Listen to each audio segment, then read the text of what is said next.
নিকৃষ্ট কাণ্ড তিতাবৰত মৃতদেহ সৎকাৰ কৰিবলৈ নাহিল গাঁওবাসীৰ এজনো লোক। পৰিয়ালটোক এঘৰীয়া কৰি থোৱাৰ বাবে গাঁওবাসী কোনো ওলাই নাহিল মৃতকৰ সৎকাৰ কৰিবলৈ। প্ৰায় 2 বছৰ আগতে দিগন্ত বৰা নামৰ যুৱকজনে মদ পান কৰি সমাজৰ একাংশ ব্যক্তিৰ লগত তৰ্ক কৰাৰ বাবেই এঘৰীয়া কৰি ৰাখিছিল পৰিয়ালটোক। মানৱ সমাজক লজ্জানত কৰা এক হৃদয় বিদাৰক ঘটনা সংঘটিত হৈছে তিতাবৰৰ ফলিঙি চুকত। সমাজৰ এচাম লোকৰ বাবে তিতাবৰৰ ফলিঙি চুকৰ এটা পৰিয়ালৰ চোতালত উৰে নিশা পৰি ৰল এটা মৃতদেহ।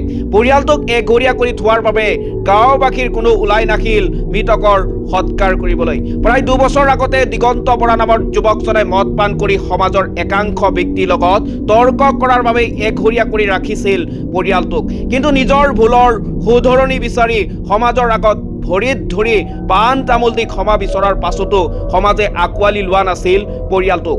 সমাজৰ পৰা এঘৰীয়া কৰি থোৱাৰ বাবে পৰিয়ালটোক সহায় কৰিবলৈ আগবাঢ়ি নাহিল গাঁওবাসীৰ এজনো লোক।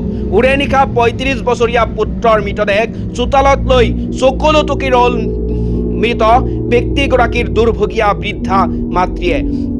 অৱশেষত এই দুৰ্ভগীয়া পৰিয়ালটোক সহায় কৰিবলৈ আগবাঢ়ি আহিল বীৰ লাচিত সেনা। বীৰ লাচিত সেনাৰ কৰ্ম উপস্থিতিত সৎকাৰ কৰে মৃতদেহ।